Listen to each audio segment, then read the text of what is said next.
Well, good morning, everyone. Can't thank you enough for taking the time to participate and be together this morning. There has been just a lot of intensive and thoughtful work that has transpired since we last gathered. Today, our forum is going to focus on what's next, and specifically the various components and aspects of our plan to reopen this fall and to bring the Babson community back together. We have, I'm just going to forward the slide here. 1 second. Received a dozen or so questions that you have very thoughtfully put together and sent us in advance of this session, which we appreciate because it helps us make sure that the content we've prepared hopefully meets your needs and addresses those burning questions that you may have about what's to come this fall. There is still an opportunity, though, to submit a question while we're in the meeting, and we will do our best to address these as they come in, if at all possible. So you'll see on your screen here the URL, which will lead to a Google form where you can actually send in your question while we are in this forum. Let's see. So really, when we think about our plan for the fall, the actual plan document, which hopefully you've had a chance to read at this point, is some 26 pages, 6,000 plus words. But it's also been brought to life in a more user-friendly way, thanks to Carrie Salerno and the college marketing team. So if you, I know the document is dense, so you can go to www.babson.edu/together. And that's where you're going to find all of the information, but organized by stakeholder group, right? So that if you're a member of the faculty and staff, you can see right how to enter and get the information that really pertains to kind of your campus experience.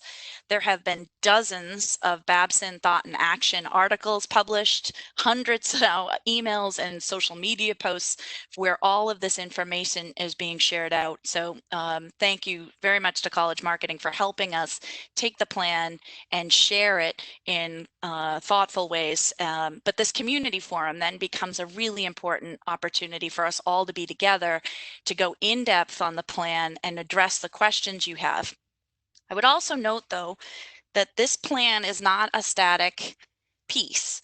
It's evolving, right? So we published our plan on June 30 because we knew we were at that point where we were able to provide our students, their families, our faculty, our staff, our other community members a sense of the specific action items we were taking and would be taking to help safeguard our community re-entering this fall and to provide academic continuity and excellence.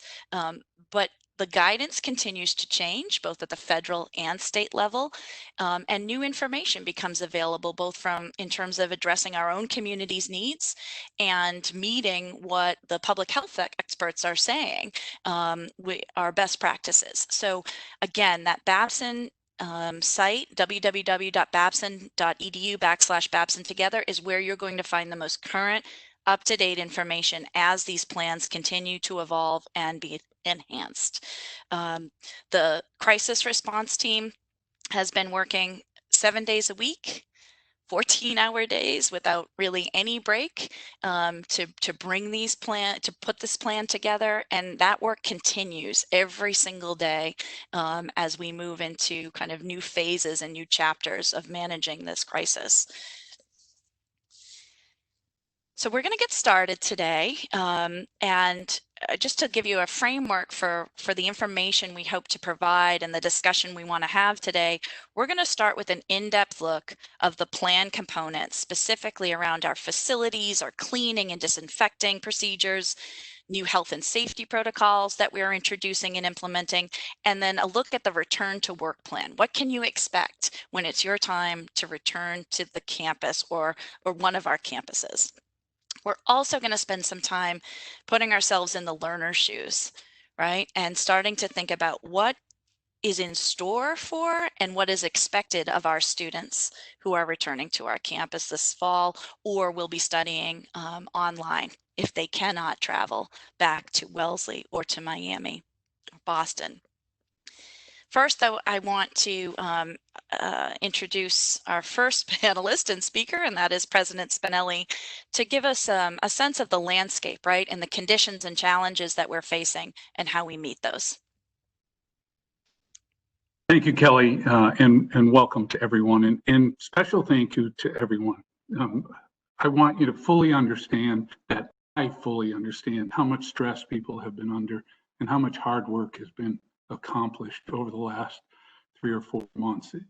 We often talk about unprecedented times, but this really is as complete and overwhelming an experience, and I know everyone is feeling that stress. I will tell you that I believe you have borne the burden well and have progressed well. I reflect on my experience. We talk about entrepreneurship a lot at Babson. And so I reflect on my experiences, my history as an entrepreneur. And I think about the founding, big deal I ever made was the founding of Jiffy Lube. And upon reflection, we actually started the company during an oil embargo when there was no gasoline and nobody was driving cars. Felt like a crazy time to most people to start a business that was automotive related. But there was a disruption in the marketplace and we saw an opportunity. Some of you may know I'm involved with Planet Fitness. Planet Fitness started when a single operator during a recession simply ran out of cash. And he went to his customers and he said, if you just give me $10, you can work out as much as you want. That started a whole new business model and now the largest fitness chain in the world. The headwinds we are facing now and increasingly, when I came back to Babson, I said to the community, the Board of Trustees very specifically, but the community at large, that these headwinds were going to be dramatic, that the demographics, the regulatory headwinds, the technology interface, the competition for profit and not for profit, the irregular competition from industry and companies outside of education doing learning, that they were going to be a massive change to higher education, and that I would say we might not be able to recognize higher education in 5 to 10 years. Then COVID happened. Then the pandemic affected the environment. I went back to the Board of Trustees in April or May, and I gave the same presentation, and I said, you know where it says 5 to 10 years? Cross it out and put months. The changes now are world changing. It is historical in the magnitude. And make no mistake, with the headwinds and the pandemic and social unrest, this is an existential threat to higher education, and that includes Babson. There is a very well-known study on the structure of higher education that came out just post-pandemic that says 30% of all colleges and universities were at threat right now, that they may not be able to open again. That is a dramatically changing marketplace, and Babson's intensity in planning becomes more and more important. The guiding principles that Kelly shared with you have served us well, and I think that we have substantially accomplished them. That gives us no rights in the future. The opening plan we are going to discuss is an elevation of that, is a deep understanding of those guiding principles about safety and academic continuity. And you will note in the slide you have before you that we have slightly changed providing academic continuity to and excellence. The lessons that we've learned in this transition from a face-to-face to an online and now back to a blended model are going to last with us forever. They are a part of our competitive advantage now. We have compressed this learning in a Manhattan Project-like way. The faculty, for the most part, have embraced this, and the staff and the administration have supported it. The heavy lift that happens in the fall will now challenge it. The survivors from this, I've talked about 3 phases of of this pandemic, the survival. We have to understand that we don't know what the future is and we can't guarantee it. And anybody that says is not telling you the truth. What we're trying to do is create options, understand the maximum level of flexibility that this institution can have that can react to the changing environment. That's the key that I think we can have here. It is also a community coming together, supporting the kinds of behaviors that we know keep us safe. And that's everyone's responsibility. We have some of our fate is in our own hands if we behave in the way that this opening plan talks about. Now, I want to also say that when we emerge from this, and I am confident we will, I think the Babson value proposition is as robust, maybe more important than it's ever been. We equip our students to deal in these times, and we're living in a real-time case. And if we can teach our students to be entrepreneurial and to use this as a way in which to gain competitive advantage, they can solve big problems and improve the human condition. There's never been a bigger opportunity for that. And with decreased competition, emerge from this and thrive in a dramatic way. I believe that is the great challenge. Now, I want to leave you with this and then talk about the real subject of reopening the campus. There are three overarching objectives for me in the upcoming year. The first one is to manage intensely through this pandemic. Without survival, we have no future, and we must manage hard. And that means we're going to react when the circumstances are clear to us. We will make very difficult decisions, and that could be on a week-to-week basis. We're also going to create the future with our strategic plan. We have great success with our fundraising, and our fundraising team has done an amazing job. And I think it's because the strategic plan is really resonating with our alums. And so we have an advantage that we can start to leverage into the future as we bring these core competencies or enhance these core competencies and begin to deal with this hybrid world. The third thing that we're going to do, and I want to say this with a great intensity, is that we need to bring Babson special competencies to diversity, equity, and inclusion, not just tick the boxes. Babson has an incredible value that we teach and promote and instill in our community. And that's both in the students and in the faculty and in the staff and in our alums. And that community, I think, can really help us rise up and solve some of the deep social problems. I have to be more intense about bringing that to Babson and drawing that from Babson and making it a part of our future. So let's discuss the reopening and the start of this journey. Kelly? That's great. And President Spinelli, I think, when we think about the enormity of the challenge, right? There are these, examples that we have experienced right here in our community in the last few months and even in the last few weeks, especially, where it gives us confidence, right? And it's energizing to think about the way this community is uniquely prepared to meet these two goals on the screen. We think about the instructional design team, Eric Paulson and the team working with faculty members to redesign hundreds of courses for hybrid and on delivery. I think there were 276 faculty members and staff members, Ken, right, that went through the online teaching training program that was designed by our own faculty, and 97% of participants saying it helped elevate and enhance their design and teaching capabilities.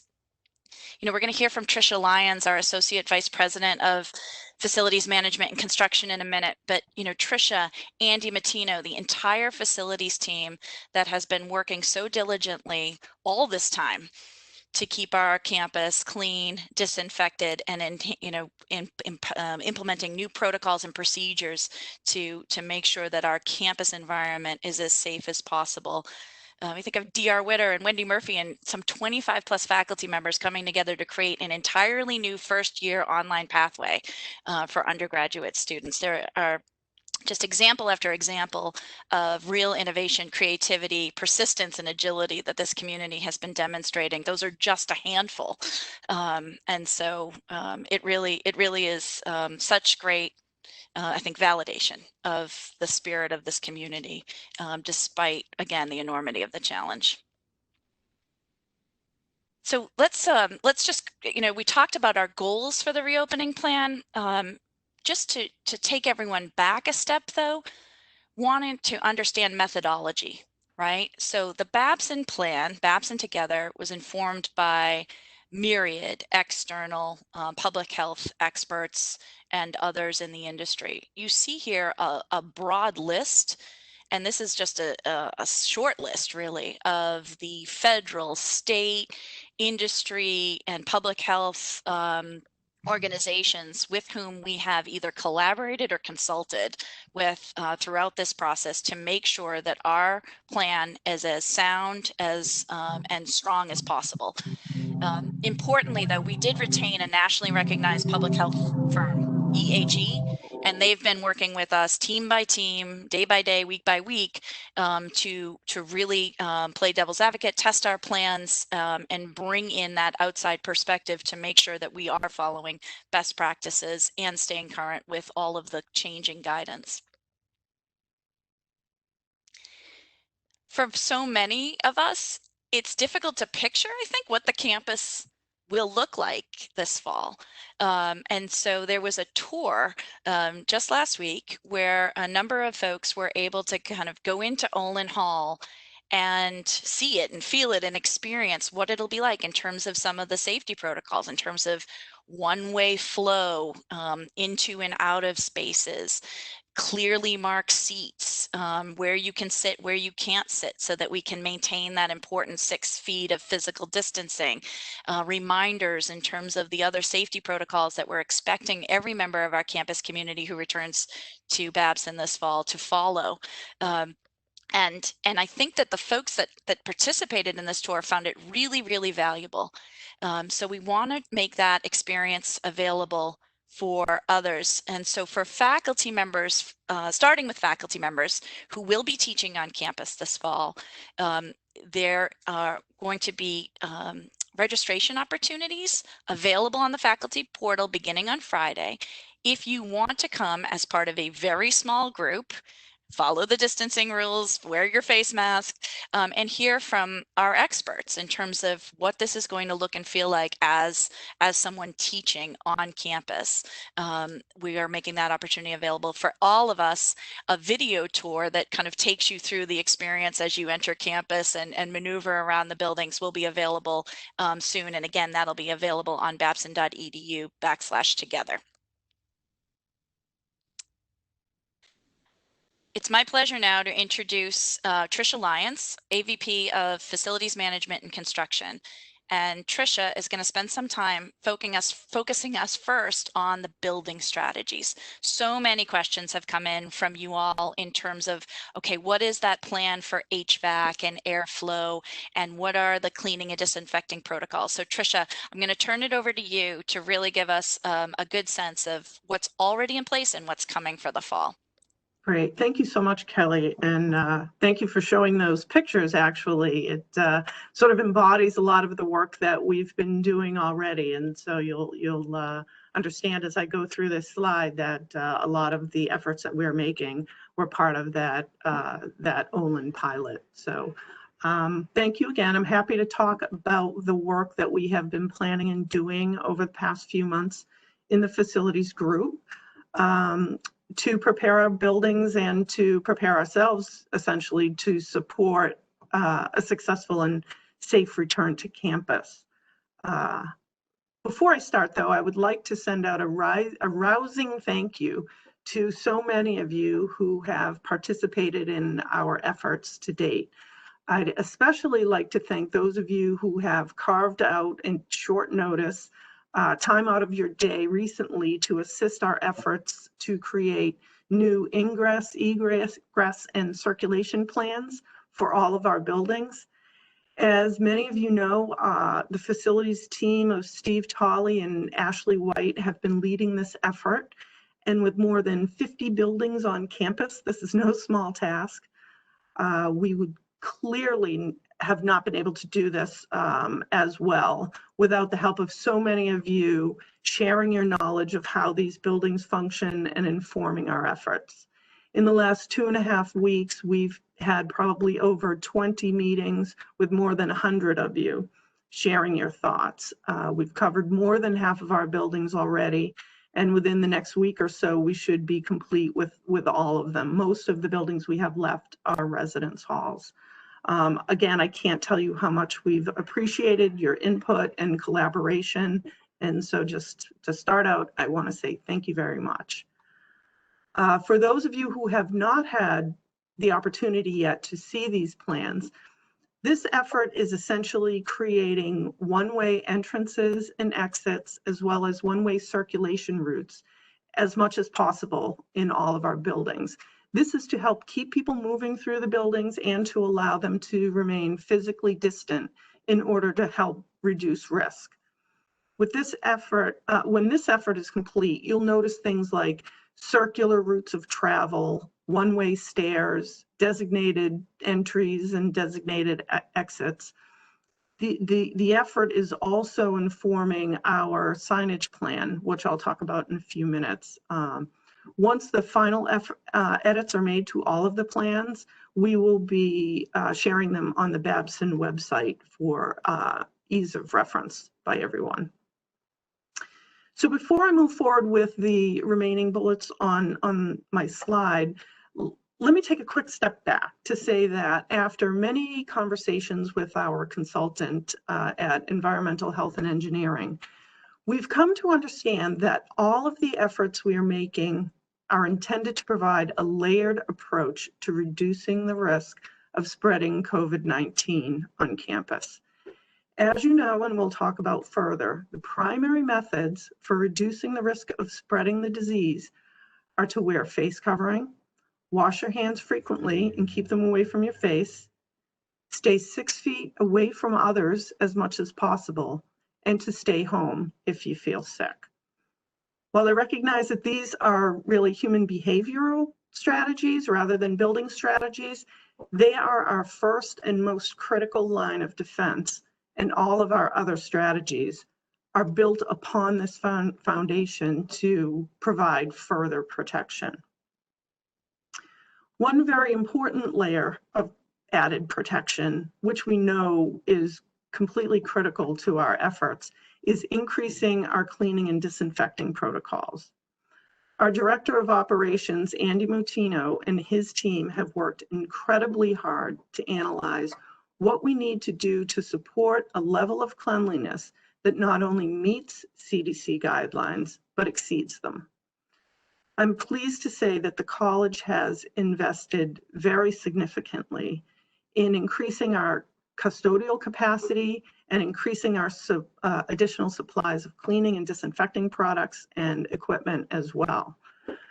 These investments will allow us to clean and disinfect all of our buildings every night and our residence halls every day, and to provide regular cleaning to private offices nightly and to disinfect them weekly. It will also allow us to deploy teams traveling campus and going throughout the buildings every day, multiple times a day, to provide disinfection of high-use areas such as classrooms, restrooms, and common areas, and to address high-touch items like doorknobs, light switches, elevator buttons, handrails, and the like. They'll be going around using electrostatic sprayers and foggers that will put a light but very effective coating of disinfectant spray on these surfaces, which will dry in about a minute or so. And all of the products we are using are EPA approved to fight COVID-19, the COVID-19 virus. We are also increasing supplies, not only for facilities use, but for the community use as well. As it turns out, Andy has revealed an incredibly special talent for finding critical products that are a huge challenge to procure. He's done a tremendous job of building our inventory of supplies. And the good news is that his efforts are allowing us to add more layers of protection. We are effectively doubling the number of hand sanitizer dispensers that you will see around campus. You'll notice that they are strategically placed in areas that are accessible by all, but primarily will be outside of classrooms, restrooms, and in residence halls. We are also installing paper towel dispensers in all restrooms on campus. These are recommended for use by the CDC as a safer alternative to air dryers during this pandemic. We've also procured items that are intended for individual use here on campus. For example, for faculty, we will be providing each faculty member with their own personal whiteboard supplies rather than having them share supplies in classrooms. Also, every faculty and staff member upon return to campus will be supplied with an individual bottle of hand sanitizer to keep at your desk or to bring with you as you travel, and a spray bottle of cleaner and disinfectant along with some paper towels. This supply can be used to keep your workplace clean, or if you prefer, you can carry them to common areas like copy rooms or restrooms. The thought here is that some people may prefer to have personal supplies rather than using the shared supplies that will also be available. And Tricia, just to note, those supplies are in addition to the 2 masks that return to camp, which we'll get to in a minute. But perfect. Thank you, Kelly. The other good news is that both the sanitizer bottle and the cleaner can be refilled throughout the fall semester by submitting a work order to facilities. So continuing on the theme of layered protection, our extremely talented carpentry team has also been very busy crafting and installing plexiglass barriers at many highly interactive workstations throughout campus, like reception desks. They're also working on measures at the library and the lab and in areas where physical distancing may be a challenge. So far, they've created and installed more than 100 barriers. Another layer of protection is being diligently crafted by our HVAC team led by Steve Gusmini. This team is closely following ASHRAE recommendations and are focused on increasing the level of outside air to our buildings as much as possible, and are creating management strategies to improve air circulation, dilution, and air quality. Some of the strategies we're employing include running the systems at full capacity for 1 week prior to the buildings being occupied and folks returning to campus. This will allow for the buildings to be flushed thoroughly. Once we are back on campus and the buildings are occupied, we will run the systems daily at full capacity while the building is in use. And we will also increase those run times by running them fully 2 hours before the buildings will be occupied and 2 hours after occupancy. This is intended to provide additional flushing of the buildings daily. We'll also open outside air dampers as much as possible to bring in outside fresh air. We'll be running our general building exhaust fans continuously while buildings are occupied, and 24 hours a day, 7 days a week in our residence halls and in all bathrooms. And we're also working on enhancing the level of filtration in systems that can support those upgrades.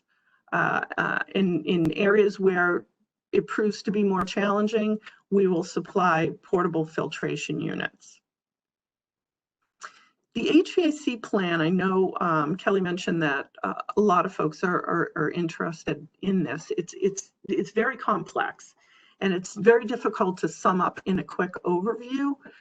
With more than 50 buildings, as I said, on campus, each with its own system and capabilities, the plans and measures will vary broadly between buildings, and our team is creating specific strategies for each building. Another thing you'll notice when you return to campus is that the team has paid close attention to classrooms as another layer of protection.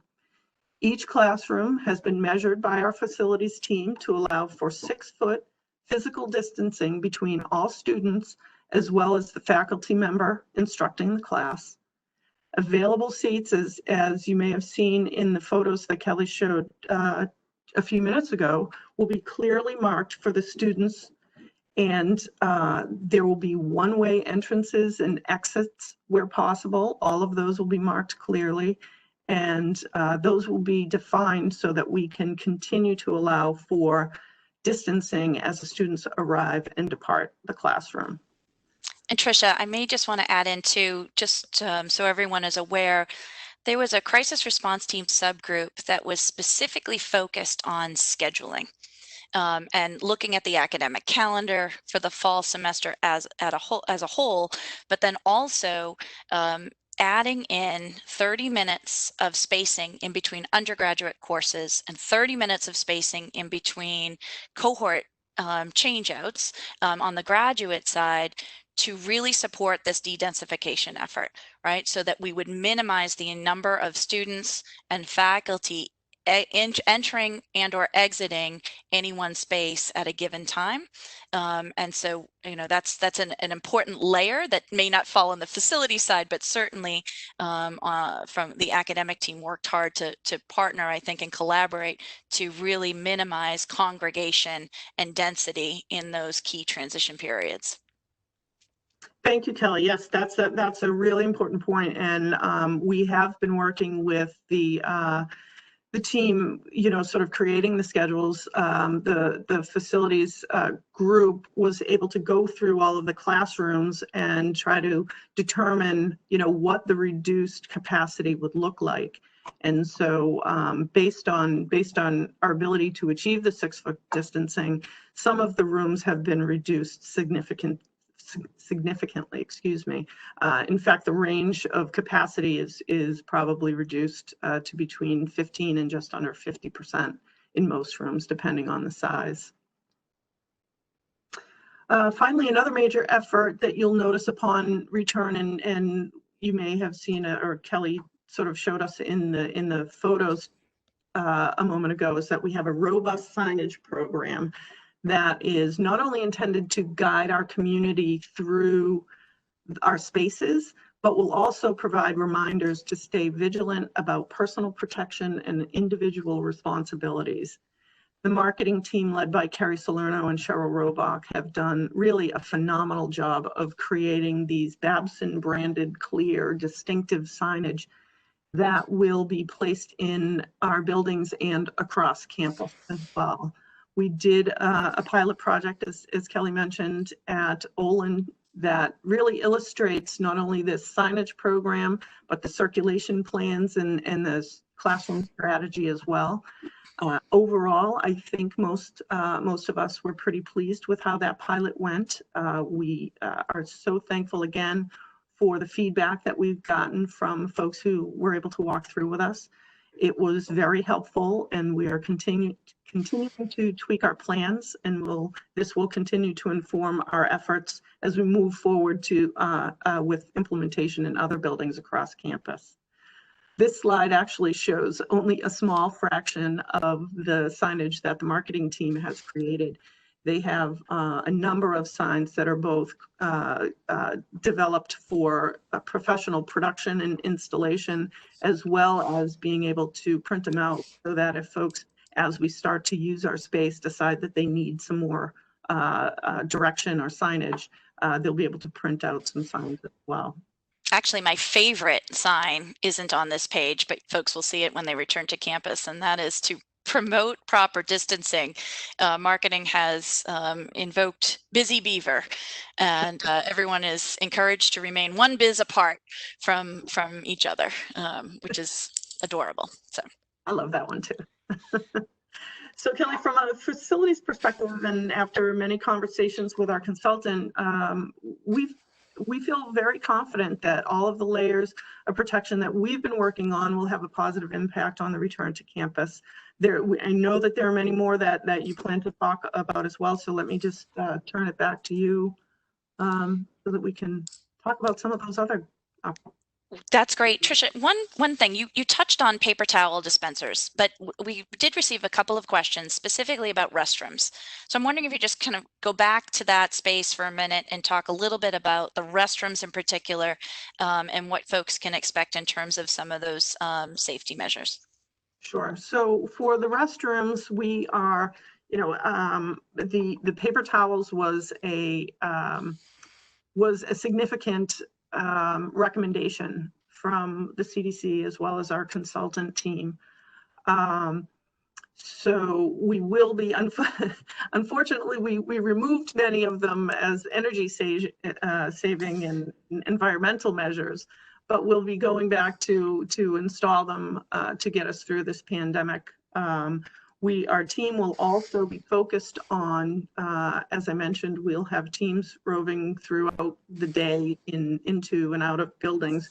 They'll also be focused on making sure that they address the restrooms in terms of providing, sort of a light cleanup as well as disinfection multiple times during the day. That's great. Thanks so much, Tricia. And if questions come in, Tricia, that pertain to some of these strategies, I'll be sure to come back to you in just a few minutes.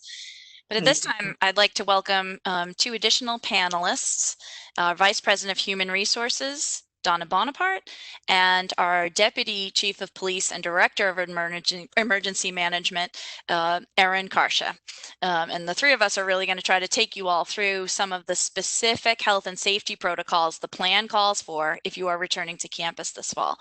And the first few, I mean, you've heard us say over and over again, face coverings, right? So we're supplying 2 washable masks to each employee who'll be returning to campus this fall, and the face covering must be worn at all times on campus, whether you are indoors or outdoors. The masks have proven to be in the hospitals locally and in other environments an incredibly effective prevention and spread tool.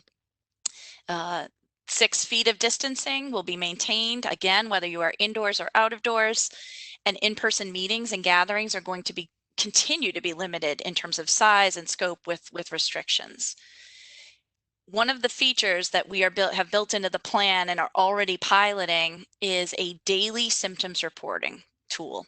This is done through a HIPAA compliant digital app, so that each employee can provide an assessment and submit that on symptoms. So Donna, do you want to take us a little bit through the buoy platform, what the pilot has shown so far, and then what bounces back in terms of instruction to employees in terms of if they do report a symptom? Thank you, Kelly. So as Kelly referenced, we have contracted with the company Buoy Health, who is providing symptom monitoring for the entire Commonwealth of Massachusetts. And we've chosen this platform for a number of reasons, not the least of which is that it's HIPAA compliant, and that it also has a number of supports and resources for individuals as they go through the symptom monitoring process. And so as Kelly mentioned, we're in the testing process right now with a number of departments, primarily those who are still on campus, our facilities partners, public safety, IT individuals under Dan Tonelli's leadership. And each employee will be required to complete the symptom monitoring 3 hours before you come on campus. And if you have questions, if you are seeing a symptom or experiencing a symptom and you want to be able to speak to someone about it, the college is investing in securing clinical staff for employees, that's faculty and staff only, to be able to both test your progress relative to the COVID-19 pandemic, as well as be able to support and answer questions you might have. That's it. Thank you, Kelly. And I'll just note that what you see here on the screen for employees extends to students as well, right? So the entire community, if you're returning to this campus this fall, will have the face covering requirement, will be instructed to maintain physical distancing, will complete a daily symptoms report. It's just that we're using different systems for faculty and staff versus students, given our concerns and needs to protect health information and keep that secure and private. And given the different way we help support employees from a health perspective versus students, where we have an entire health services operation that handles that work each and every day. So I just want to note again that this does extend to students. Dean Ward and Dean Matsuno are going to take us through that a little bit more in detail soon. A lot of questions have come from our community about our plan for testing. And so from a student perspective, students are going to be tested if they are symptomatic. That is a given. But for all community members, students and employees, we need to plan on weekly asymptomatic surveillance testing that will be conducted on campus. We have engaged the Broad Institute of MIT and Harvard, along with about 40 other local colleges and universities, to take advantage of their high quality rapid result program that they're offering to Massachusetts colleges and universities pretty much exclusively through this program. And so through the Broad Institute, we conduct the testing, we submit the testing, and it is expected that we have our results within 24 hours. We're planning on weekly at this point, but we want everyone to be aware that as conditions change, that frequency could either increase or decrease. And so just ask for your patience as the entire industry really charters a new path here and works to understand kind of what the results are and how to make sure that testing is optimally employed as a strategy and one of the layers of protection here. Just to note, though, that this is a college expense. So we are not asking or expecting employees or students to have the burden of cost associated with these tests. This is something the college is providing. That was certainly a question that came through clearly in the forms.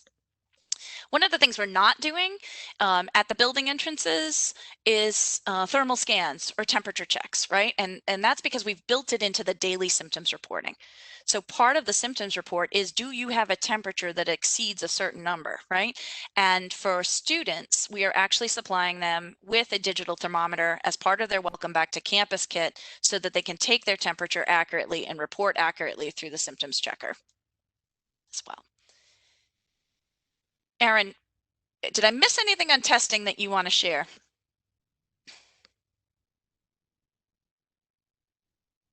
I think you're muted. There you go. Sorry.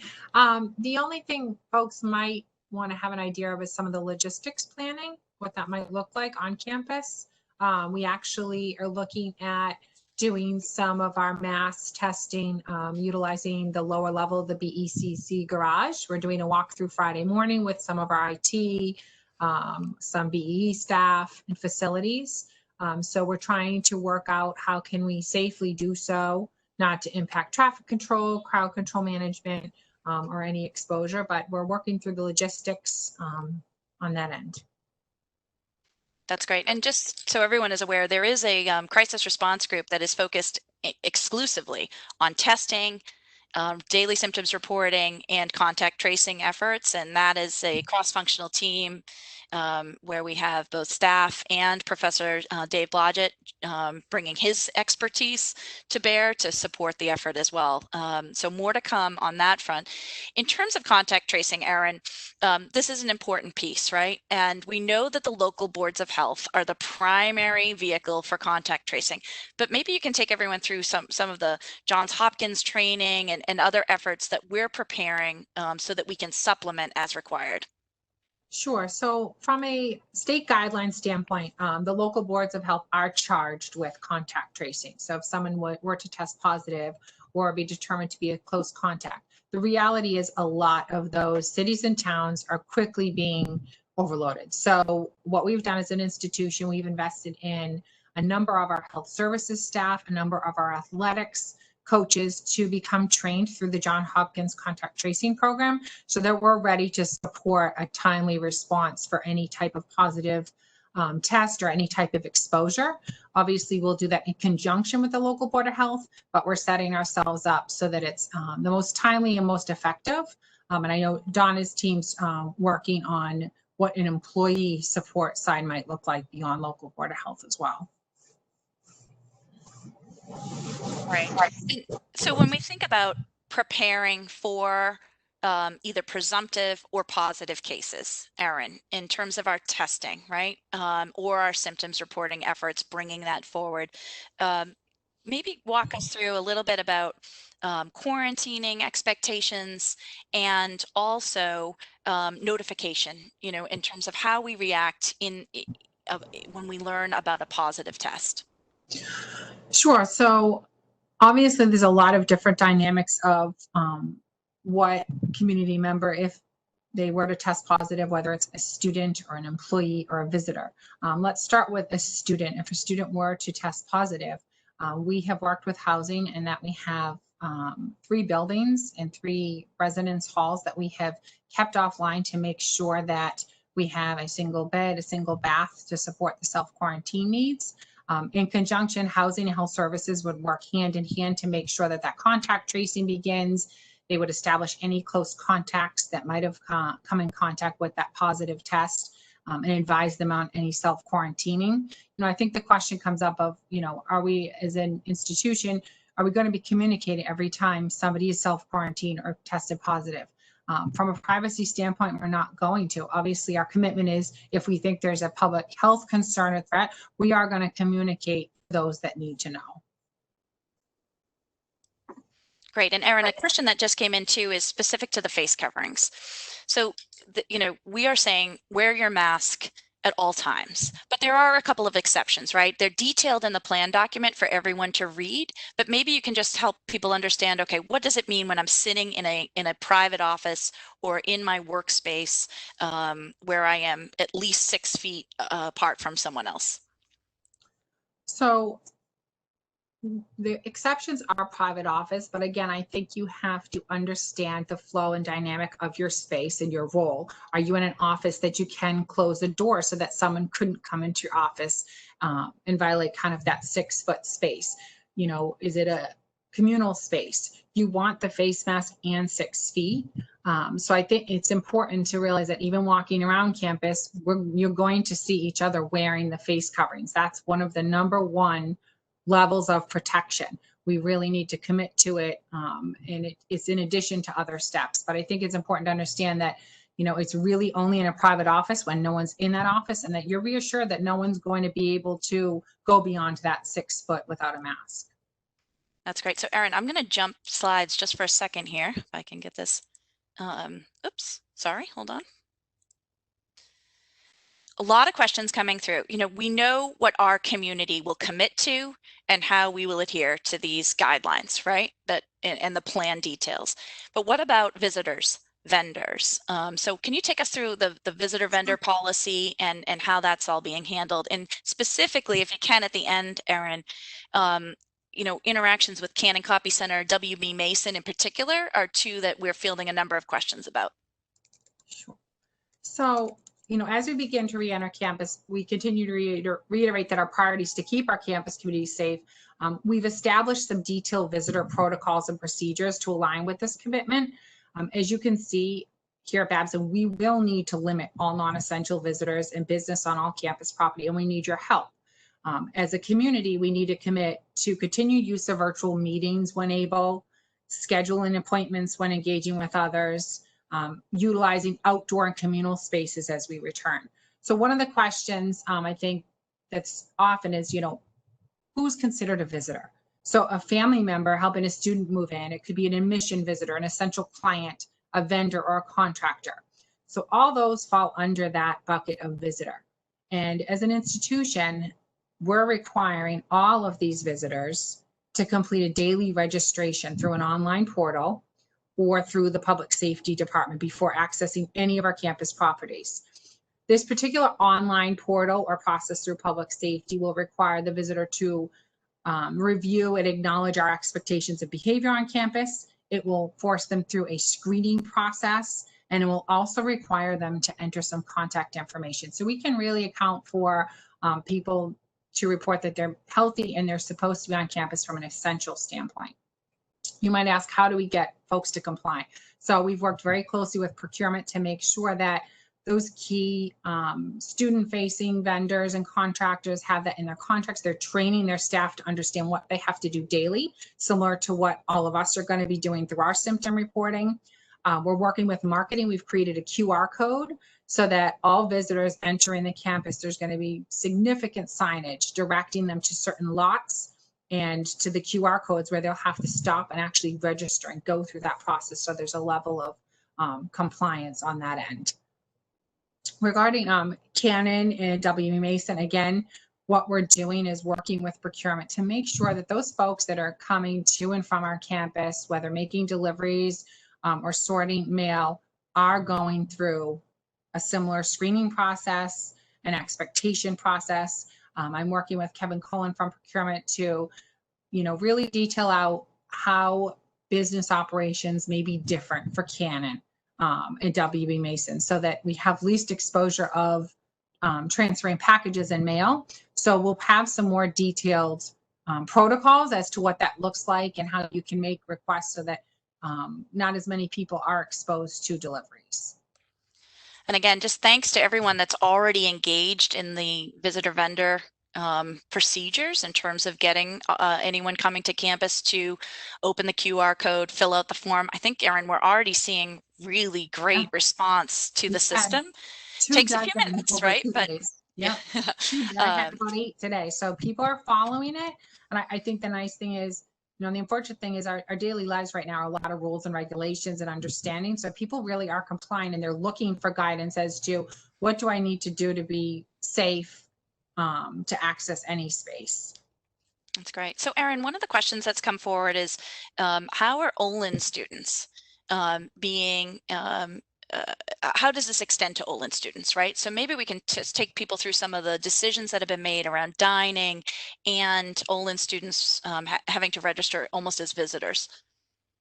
Right. So obviously we have a relationship with both Olin and Wellesley College. Olin is a lot different in that they do have some services provided to their students, from public safety to health services that are detrimental to their function. But some of the decisions we made early on, working with Olin and understanding mitigation of exposure is there will not be any cross dining. Olin community members will not be using our dining facilities, similar to Babson will not be using Olin's.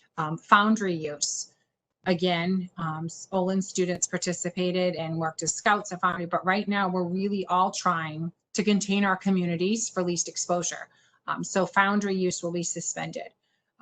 Cross registration of classes, Kelly, you can kind of confirm on that one that if anything, it's only online. We're still evaluating, we've restricted our transportation, the shuttle. That has now been canceled. So again, the priority is being good partners, but also containing our own community and protecting them. So we will require Olin students and any Olin community members that needs to access our campus for some of those services to register as a visitor and go through that process as well. I can affirm that, Olin is doing their own onboarding and training of students for expectations of their campus, but we want to make sure that they still follow the rules of visitors on our campus. Great. Thanks, Erin. I'll come back to you as more questions come forward. But right now, what I'd love to do is turn this over to Donna. And I'm going to come back here. Hold on one second. Donna, so many questions, right? I mean, especially among staff who are looking to understand and this, when will I be expected to return to campus? And the questions are posed in a number of forms. There's a spectrum. When's the soonest I can get back into my office and start working on campus? And then others, well, can I just stay remote for the entire semester, right? So can you take us through kind of for both faculty and staff, those expectations, the procedures that are in place to help everyone have clarity on this point? Sure. Thank you. Thank you very much, Kelly. I'm happy to just spend a few minutes talking about now that our campus is poised in position for our return, who's going to return and when. So as we think about the return of our students to campus, employees also will be returning, but they'll be doing so in a very phased approach. And that approach is designed to support both the business and the academic continuity in our community.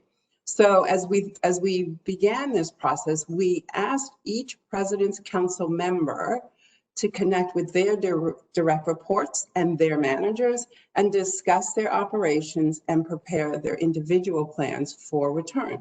So as a result, employees who are required to be back on campus sooner will be coming back sometime between mid-July and August 21st.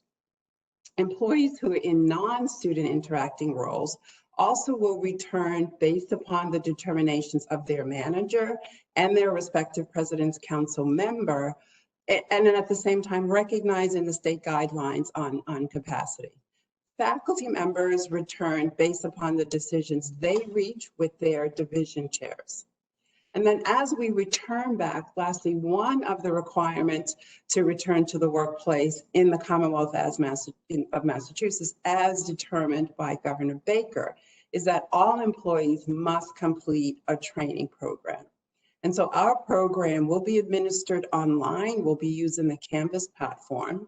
And the program contains critical information, including new protocols, new procedures, how will we work and engage with each other, and the expectations that we have to help us return safely. Every employee is required to complete the training program no later than 48 hours prior to your return. And all of this should help us have a very safe and positive experience coming back to campus. So Donna, the training program is going to take everyone deep into policies and procedures, right? In terms of some of the protocols. But just to reiterate that in order to return to campus, you will need to have had the Buoy app loaded on one of your devices and be performing the daily symptoms checker. And you will be tested for COVID-19 upon your arrival back to campus, just like our students. So our students are all being tested as soon as they arrive back on our campus. That is absolutely correct. Great. And in the training, Donna, can you just talk a little bit about when, I know that's coming together right now, is about to be finalized, just in terms of kind of availability and then kind of when folks can expect to receive their masks and the other supplies that Tricia outlined. Absolutely. So the training, as you referenced, Kelly, is coming together. It's been tested by a number of individuals on campus, still providing some critical input and feedback, but it will be ready within the next 10 days. And employees will receive an email with the link to start that program. In the program is also information both on testing, as you mentioned, through the Broad Institute, as well as the process of symptom monitoring through Buoy Health. So there's nothing that anyone needs to do affirmatively, just when you receive the training, please complete it. And then as noted, based upon the dates that your manager and senior leader have given us, that's when we're calling this your welcome back kit will be ready. That contains those critical supplies, your hand sanitizer, your 2 washable face coverings, and some other information and items that we believe will help you as you face back to return. Thank you, Kelly. Excellent, thanks. One of the things, Erin, that I think we should take people through is just kind of preparedness, right? So when I think about kind of the next phases of activity of the crisis response team effort in planning, that maybe you can take people through the process that we have in terms of the live simulation we'll run to outline our triggers and our policies around quarantining and other actions we would take in the event of spread, but then also maybe a little bit about the spring planning effort that's underway. There's so much still to do for the fall, but we also have our eye on the next horizon and looking at the calendar and more for the spring semester. Sure.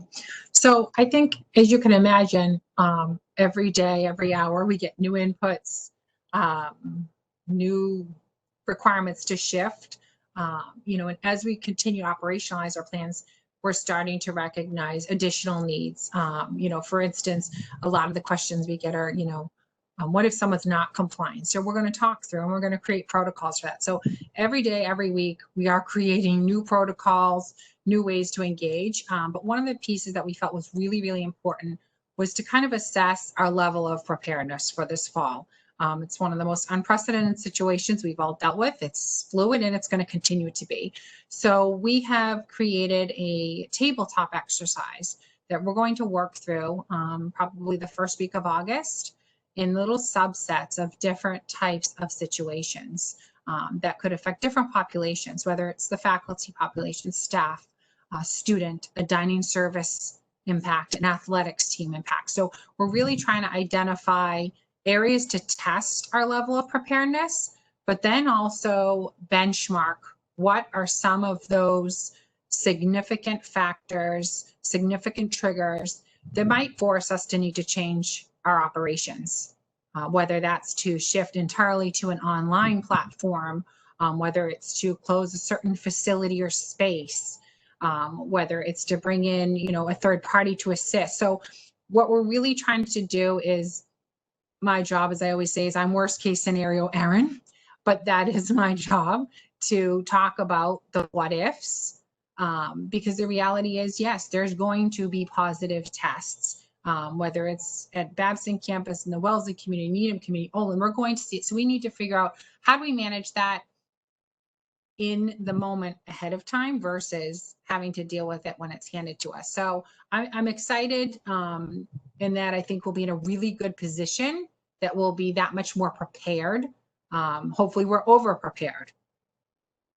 And I know the other piece, Kelly, you had asked, spring calendar. So Wendy Murphy's been wonderful. She's working with the calendar committee. I believe they're meeting again this Friday, and they're going to come back with some proposals and scenarios as to, a lot of our majority of our decision making is based on the academic calendar. So that's kind of how we start.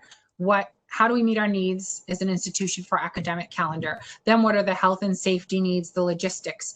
We have spring break considerations. We have commencement considerations. So that team's meeting on Friday, and I hope to next week we have a few scenario options to share out.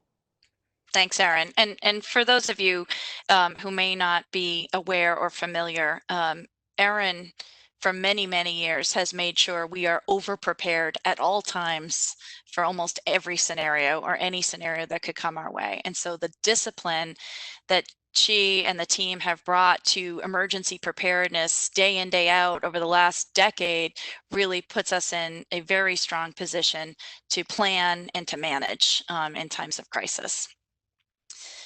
Donna, a couple questions that have come in that I'd love for you to take here. One is concerns that the community has about resources that are available. And the question came in is if someone were sick or should pass away from COVID-19 within our community, what are the resources available? But going beyond that, I know in the plan document itself, we had a community resources section recognizing that we do have employees who are higher risk for COVID-19. We do have concerns about stigma, right?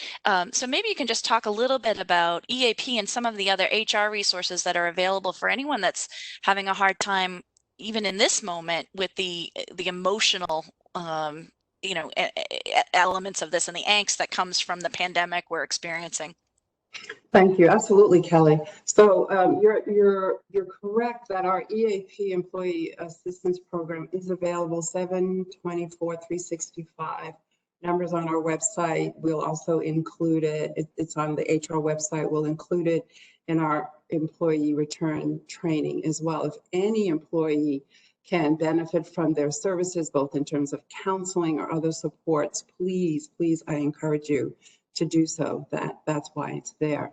For individuals who may have an underlying health condition that they feel puts them at risk for coming back, again, the process is straightforward.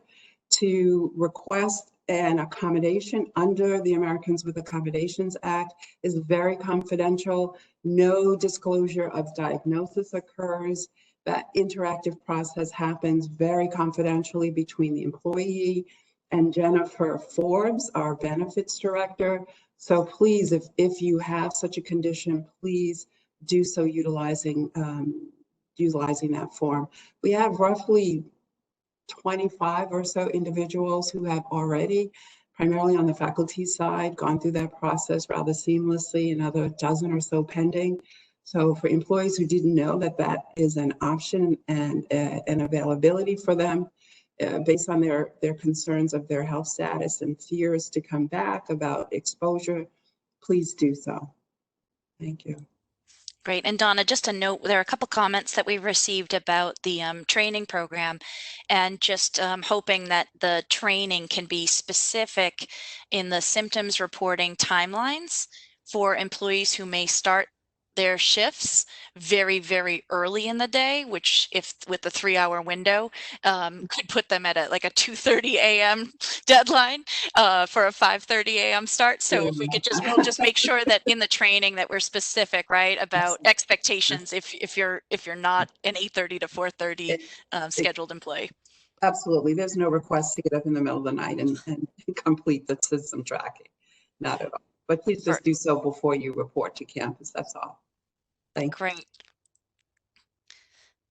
So right now I'd like to switch gears and welcome Dean Matsuno and Dean Ward to talk a little bit about the learner experience and expectations. But before I turn the mic over, I just wanted to share kind of this summary slide to look at some of the really innovative, creative ways the Babson community has come together to provide access for learners to really achieve that academic excellence in these new modes, and to continue to provide really transformative, rich experiences, whether it's virtually or face-to-face, so that we continue to deliver on our academic promise and that exceptionally strong return on investment that we provide to students and their families.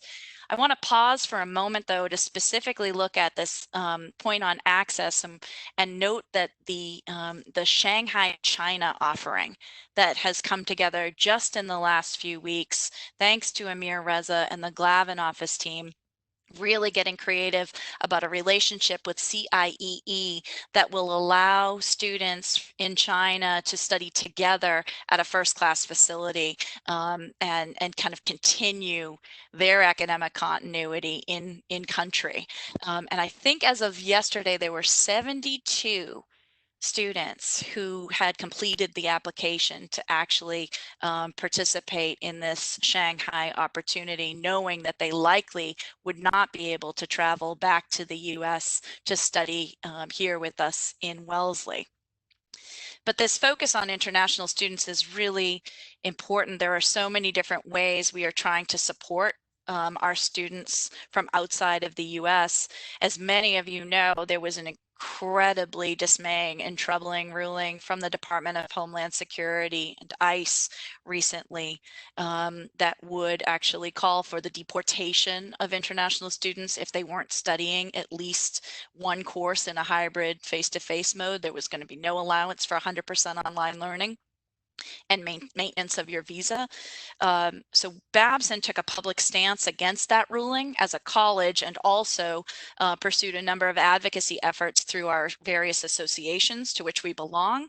But importantly, we also filed an amicus brief, which is a friend of the court filing to support the lawsuit that Harvard and MIT had brought against the administration. And yesterday, we received a positive outcome, right? So the administration walked back its ruling, which is, an important step forward. But again, it's things like the CIEE program in Shanghai and so many other efforts that the Glavin office and the ISS team are doing day in, day out as they work furiously to make sure that our international students have updated documentation that's going to allow them entry into the country, specifying the hybrid mode that we're offering, and so much more in terms of helping them actually understand when their specific embassy will open, how quickly they can get an appointment to make sure that they have what they need to travel back to the US and be with us if that's their intent. So just wanted to note that there. Ken and Larry, can you put us in the learner's shoes for a few moments and help us understand kind of from an academic perspective what those students will be experiencing thanks to the work of our faculty and our various teams in terms of the hybrid and the online mode. But then also, Larry, the expectations that we covered earlier in terms of safety and health protocols, how those extend to students and go beyond really with students as well. Sure. Ken, you want to get us started? Sure. I think everybody is interested in how the enrollments are going. I think overall, I feel very good about the student enrollment as it stands. Of course, this is a fluid situation, and then every day we are making progress. But overall, I feel good about the student enrollment as it stands.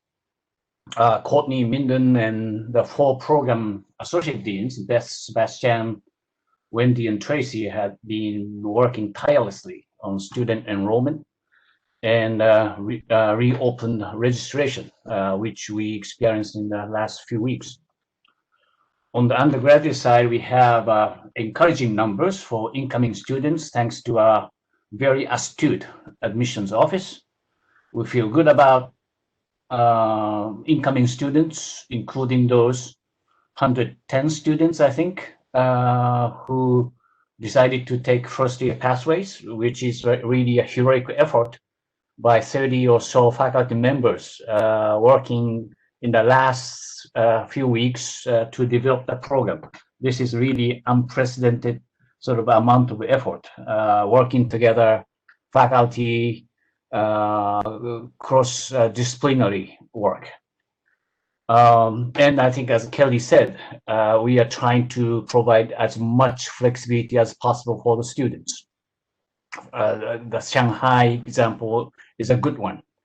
We have international students from China who will gather not only the returning students but some incoming freshman students. Imagine, the freshman Babson students who have never been to Babson campus and the returning Babson students are getting together in Shanghai and have a small community of Babson and then study together, taking Babson courses online and the face-to-face local partner schools. I think that's wonderful. Just imagine, and I really feel great about that. And of course, the graduate school, the international students is still a big uncertainty, but overall, we have great reason to feel good about it.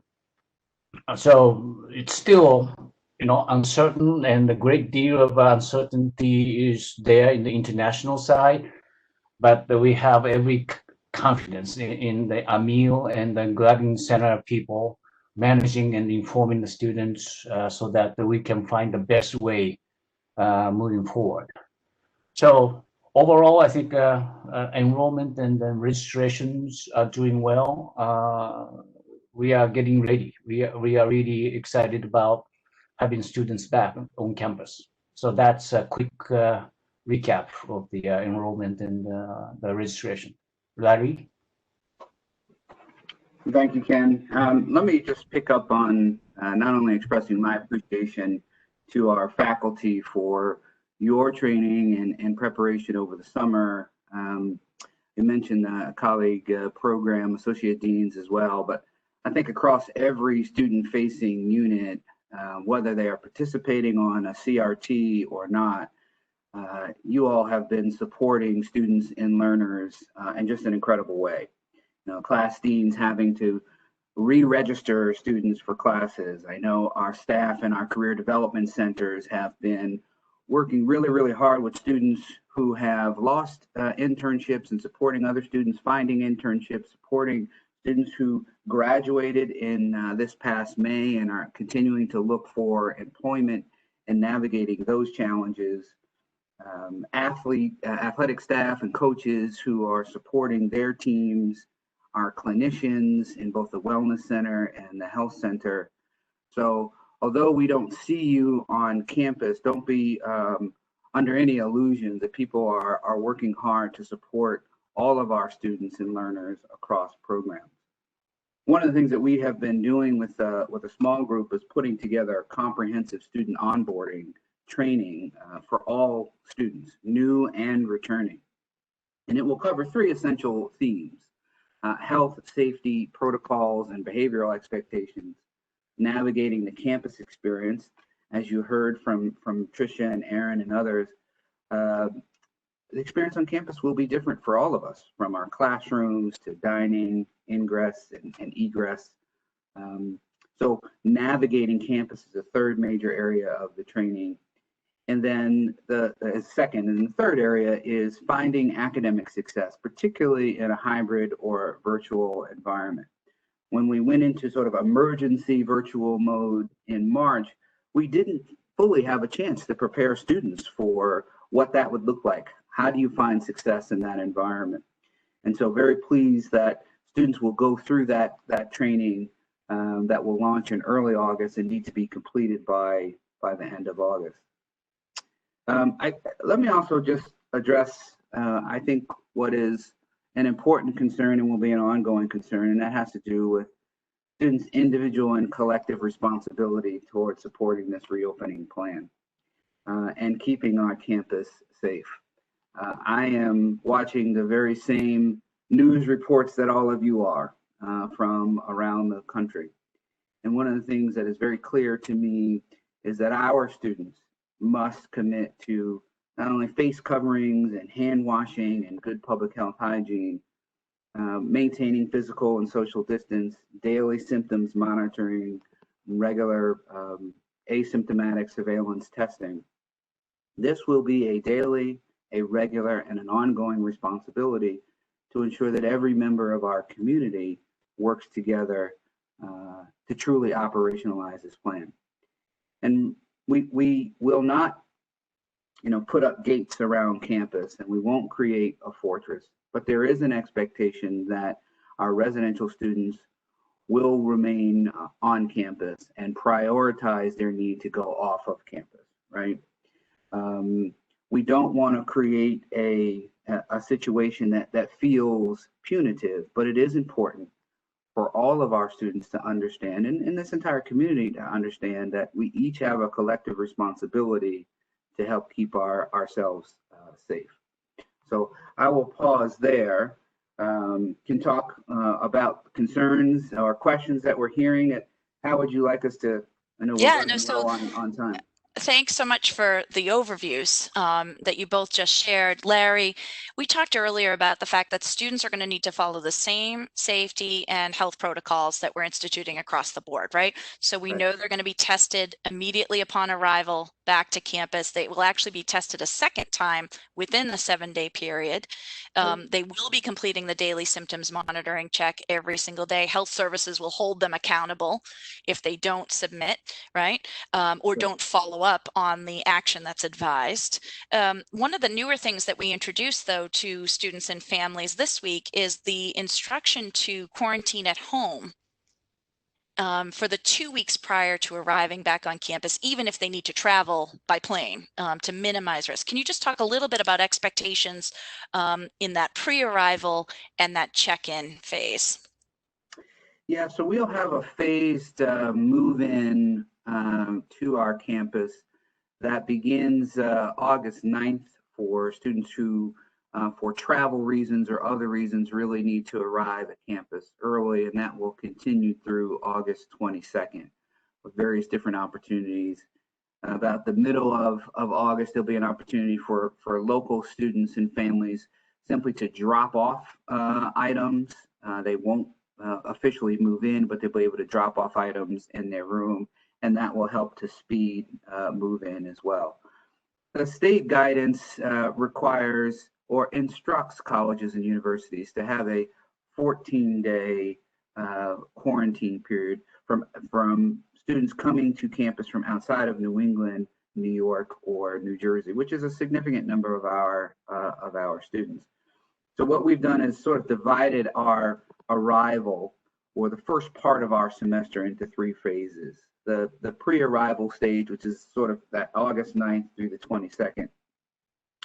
As you mentioned, students will get immediately tested. Dining services through September 6th actually will primarily be takeaway only, and we've set up outdoor seating and other areas where students can have a meal, study, prepare for the semester, etc. As we get into really the first week of class, the students will be tested again, and all of the requirements that are in place for the semester will really be emphasized. Students will also have to attest, sign in writing that they've completed a 14-day at-home quarantine. And if they're unable or unwilling, then they will be reassigned to a quarantine space here on campus, and will go into a separate protocol until they've satisfied those requirements. And Larry, just to note as well that we know that students need help when they move into our residential halls. We are limiting the number of folks who can actually access the building and expecting that the move-in helper sign a similar attestation, right, in terms of being symptom-free and having no known COVID exposure. That's right, and that's very consistent with our visitor policy, and slightly different because there's no expectation that the person, typically a family member who's helping a student move in, they will not be spending the night on campus. It's really just helping their student get adjusted and acclimated to campus. We want to be particularly sensitive about first-year students. That is a particular rite of passage, not only for freshmen, but for their families as well. And so while we are limiting the number of people who can enter a residence hall to one family member, we won't limit the number of people who can actually bring a child or student to campus, but they'll all be subject to our visitor protocol. Excellent. So I think this question actually applies to both of you gentlemen.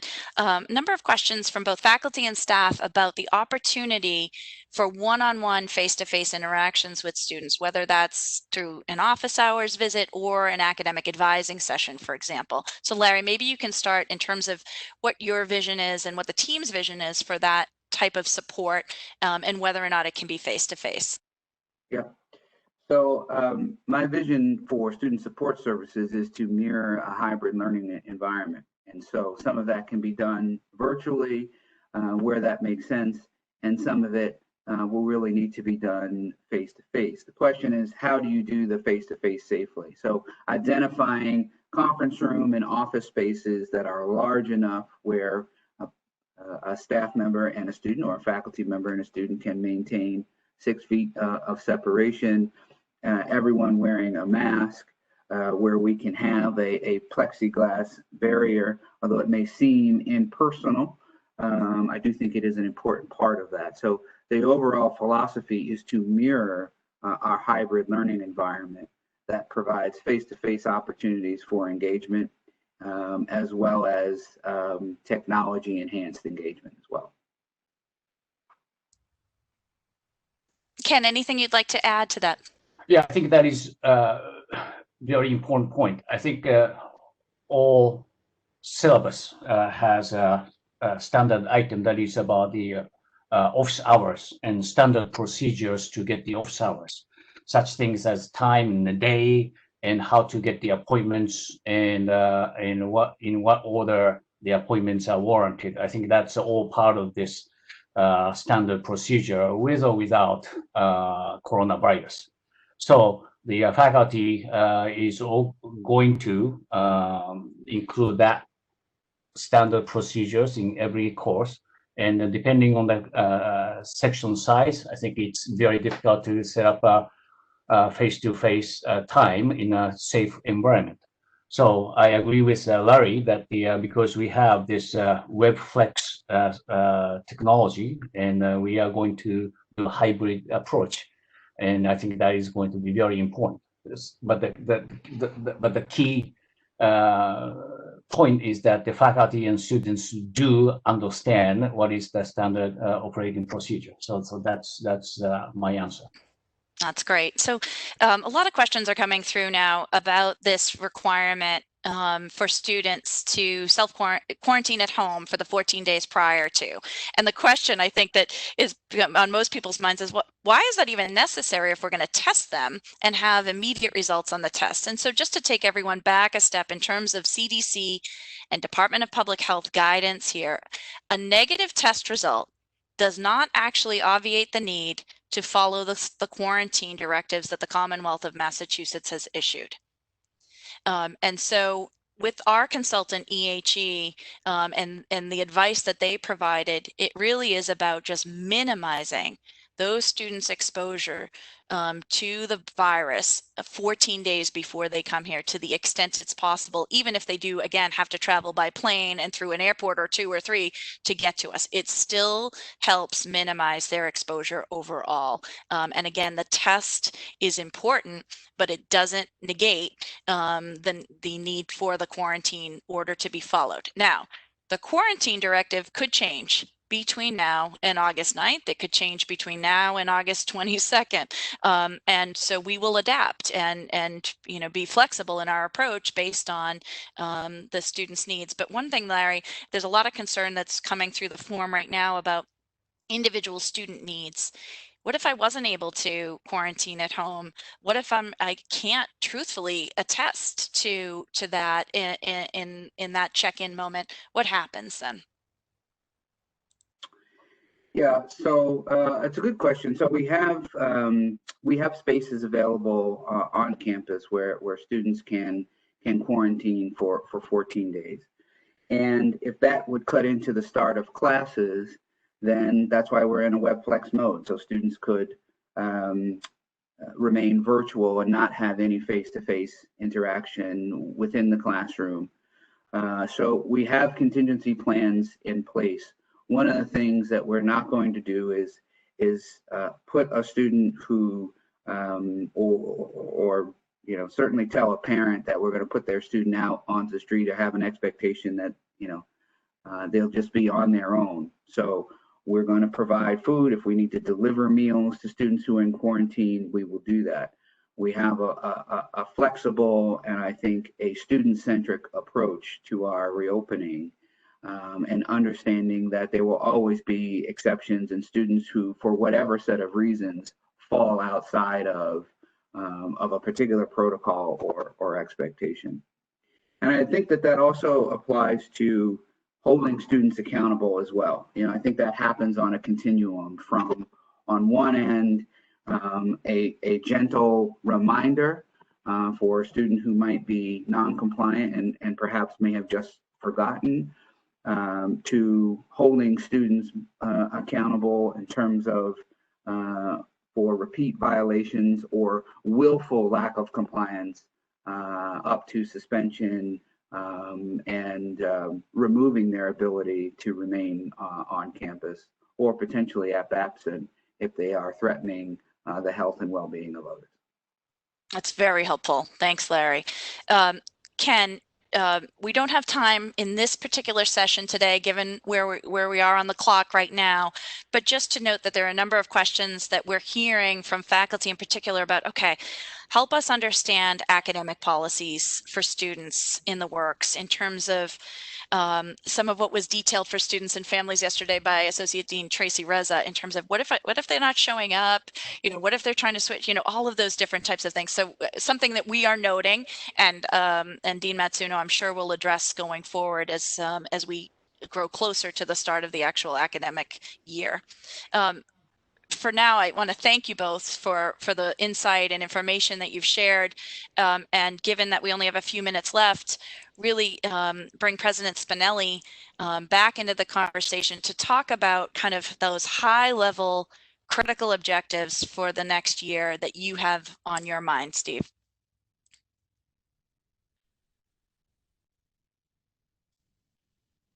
And you may be muted because I can't hear you. I did it again. I'm sorry. Yeah. That's what we're here for. It's okay. Thank you to the team. Thank you for this presentation. Thank you for what I think is a world-class plan. As in the Tale of Two Cities, these are the best of times, these are the worst of times. This is the best of plans, and I'm convinced this is a terrific professional plan. It does not assure us that for the future. It gives us the best opportunity to face the challenges in a sophisticated way.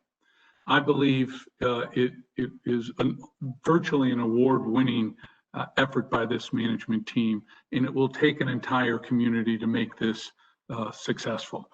I also believe that the education that we're providing is an essential component to getting back to some level of normalcy for everyone.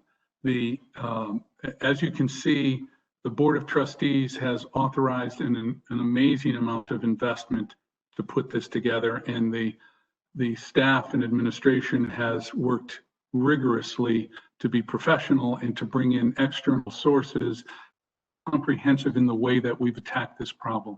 The faculty have come together and developed new curriculum and have enhanced their capabilities for online learning in truly exceptional ways. I think this bodes incredibly well for the future, but I think the next year is going to be incredibly difficult. We're going to have frequent conversations and updates, understanding that the dynamics require us to make new decisions virtually anytime.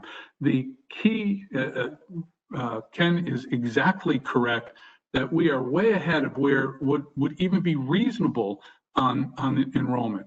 But it is incredibly fragile, and we get calls every day about deferrals and questions and concerns. So until August 27th, we're not going to understand where the demand and the supply match up. The hard work of who is online, who is face-to-face, who is going to be hybrid, who will be on-site, who will be off-site, how many professors are going to be teaching online, how many professors will be on the campus, is an absolutely dynamic cauldron of variables. And I think that we are positioned to answer the questions in a dynamic way if we work together and have some understanding of this complexity and have a one Babson inclusive institutional view of what we're doing. I think we have a better chance of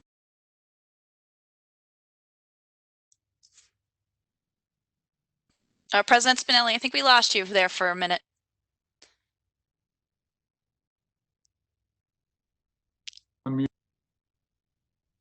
Oh, you're coming in and out. I'm back and I'm ended. Thank you.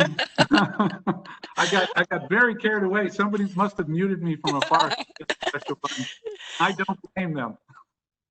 Well, that's fabulous. And just to, again, thank our panelists today for the information and insights provided, to thank all members on or working with the crisis response team who are continually working to refine this plan and add to it as more information and more need is determined. And just a reminder, again, the best place to access the most up-to-date information is www.babson.edu/together, where you can find all of these different protocols, procedures, training opportunities, and more coming online. And just to note that through the Babson Thought and Action articles, through President Spinelli's emails that are being sent a couple times a week, we will be providing more detail for you about the training opportunities, about the testing protocols, and more. We know that there are still questions that you may have on those fronts, so a lot more to come outside of today's session to keep you informed and to prepare everyone for coming back together on campus this fall. For now, thanks so much for joining us this morning. Stay safe and take good care. We'll talk to you soon.